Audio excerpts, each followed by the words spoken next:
Before we continue with the active moves in the third section, I want to briefly introduce you to some really important mating patterns in this second part.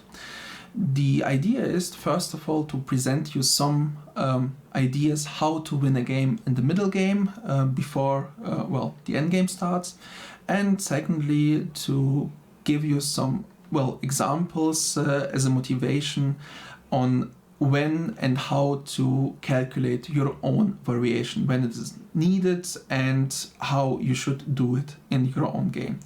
Many of these examples and games are from strong players, so it is a bit above the level that I'm trying to teach you, so don't be scared if you're not completely following, but just try to do as well as you can in the following exercises.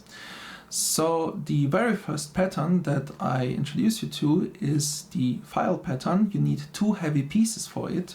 Heavy pieces are rooks or queens, and the idea is that one of your heavy pieces just traps the opponent's king, whereas the second rook set up the mate and finishes the game.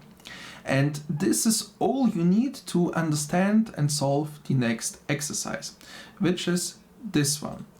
This here is a real played game. Well, it is one of the possible variation in a game between Grandmaster and Magnus Carlsen. And Magnus Carlsen was playing with black here, and this position itself was not on the board, but instead white did avoid this position. Probably because he actually have seen the continuation for black, which we will discuss in this video. So before I continue further, I just leave you be here in this very position, and I'll just tell you that it's black to move and make a decision.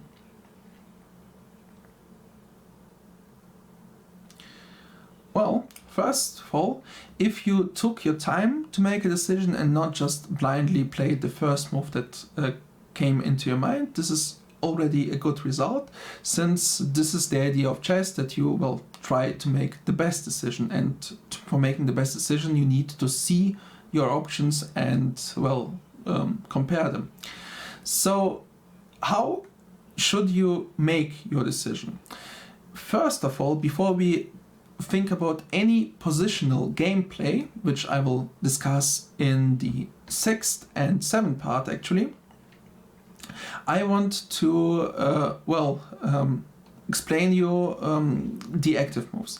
And the active moves is the very first part that you start with, even in this position, especially in this position, because it's quite risky, so there are many interesting choices, and therefore calculation is more important than just playing safe or positionally well thought through move. So there is a check on f2 of the queen. We need to check it, but after queen takes f2, king takes f2, there's nothing to continue. Then there is a second move, and it is rook takes g2. This move we should start with, so rook takes g2, king takes g2, it's black to move again. What's the possibility for black to continue? And we should be able to spot rook to g8, check. Now it's white to move, and we should go further, obviously. At least so far we have found a check and an idea, and it's worthwhile to calculate further, even if we are a rook down. So rook takes g2, king takes g2, rook g8, check. If white's king would move to the h file, so h2 or h1, then we can simply take on h5, and we have this file mate. Obviously white can move the queen in between, but it will be made after the capture anyway. So white has to play king f1. Again, the calculation isn't done yet, because we still have to decide, is this move our best option, is the good option? And after king f1 we should continue with checks, and there is well, rook g1 check, but it just loses a rook, and there's also queen h3 and queen to d3 check. In none of these cases it will look like that we actually win the game, and since we actually sacrificed a rook before that, it should give us well, a hint that we should not play this variation. It is certainly a variation that we have to check, maybe we would have won, but in this case rook takes g2 doesn't win us the game. The very best that it gives us is after queen d3 check, rook e2, we have a perpetual with queen d1 check, rook e1, queen d3 check, rook e2, and so on. I didn't play any of these moves on the board because that's the whole idea, not to show you and entertain you about a crazy position, but you need to decide yourself, is this a good move and decision for you? And you need to decide it before you play it, because you cannot play it and then take your moves back 2 moves into the game. But since we have finished this variation, I can show it on the board, and it looks like this. So queen d3, and then either queen b1 or queen d1 will result in the perpetual check, but it doesn't win us the game. We can try to play queen h3 and rook g1 then, but that is not a mate, and after all we are a rook down and white has an attack on our king too, so we shouldn't do it.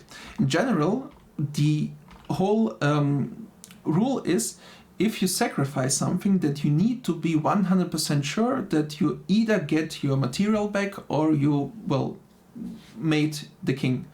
If none of that happens, just don't sacrifice. Certainly, since we have found that with rook takes g2 we might get a draw, actually we will get a draw, should we get to the conclusion that the black's position is actually worse, then getting a draw is not a bad result. But so far, let's continue, maybe we can get an advantage somewhere. So the second part is the captures. So we can capture this pawn, and this pawn. And even though all of them do capture something, we are not ahead on material. Because since, well, it's white to move afterwards, and we don't win a pawn since white can take on f7 or on a7, so it's not a variation where we, well, gain material in the end. It's simply more of an exchange. And it might be certainly fine, but it's not something that is in the category of calculating variations, because there is not variation, we don't risk anything, but we also don't gain anything. There are certainly other moves that are more interesting to calculate here, and these are the possible threats.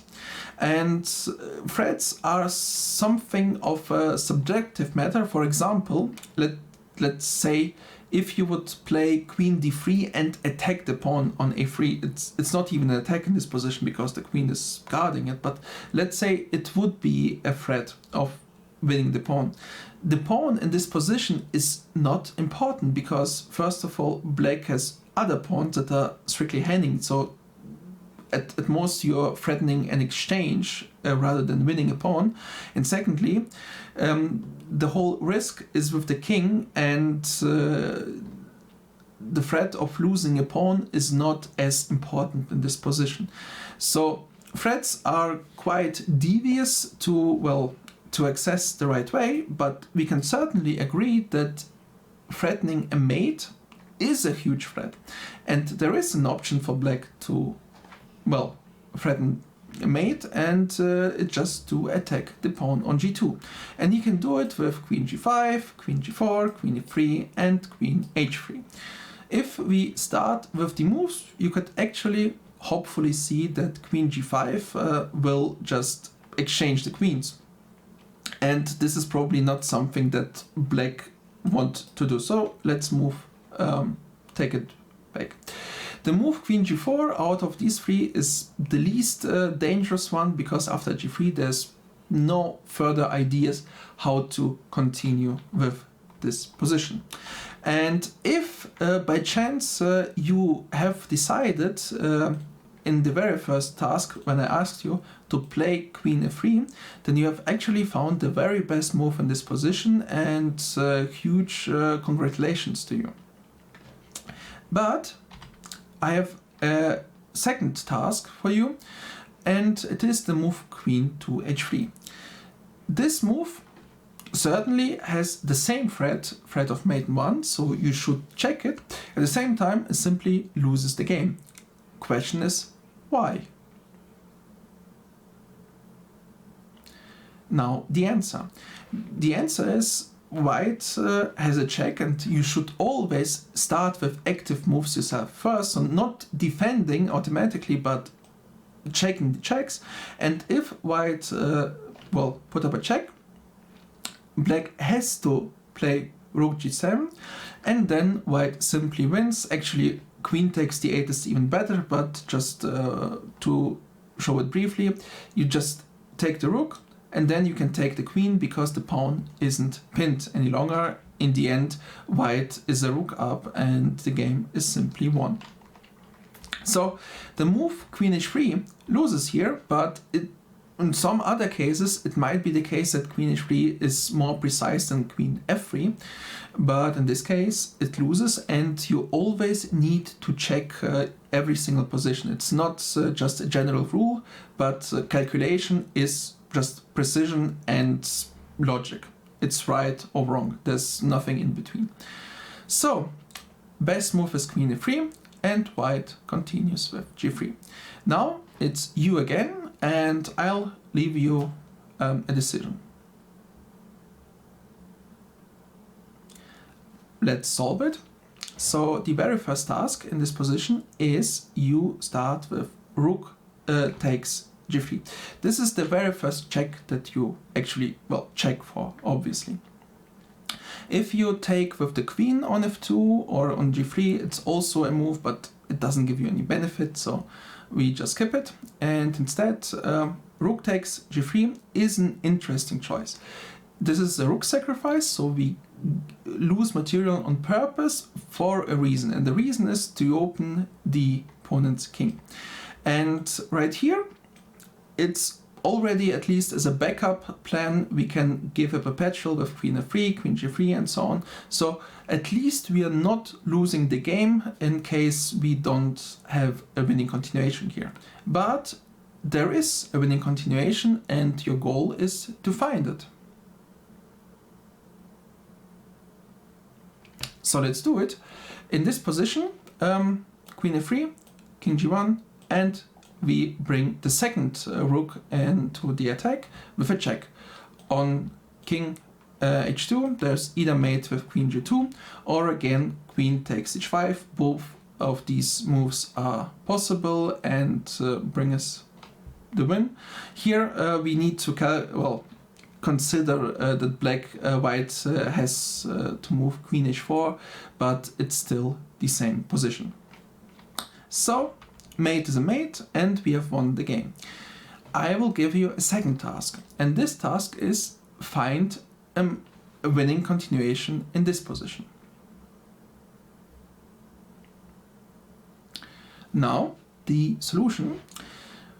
You probably, most of you, I expect, just thought about, I take the rook, and that's a check, and that's it. I have a rook, I have a check, it can be bad. And this way of thinking is not terrible itself, but it's not precise either, because you might have missed another much better continuation. The right way of calculation is, to see all the active moves, and obviously we have to start with checks, and if you see all the possible checks that are not losing piece, then you will see that you have actually two probable possible moves that are quite interesting. And the move queen h3 with rook g8 actually bring us closer to mate. And actually it's mate in 2 right here. On 3 different possibilities, either rook g2 and then queen f3 or queen h1. Here we have the file mate again. Or even queen g2 and rook g3 will be also a mate. And well, this continuation certainly wins us the game. Certainly you have to calculate it before we play it, so we have to be sure that if we don't take the rook, we indeed do something that is worth not taking the rook. So mate is worth it. If we don't find a mate, then taking the rook is the best option. But now let's see this continuation. Even though it is weaker, I want to explain why it is more dangerous if you don't do it the proper way. So just taking the rook itself is not a mistake, but you have to continue further because you don't have many, well, you have to be precise. And I'll give you 3 different continuations to choose from. And well, stop the video and make a decision. So let's see the solution. Queen h4 is a terrible move simply because white takes our queen.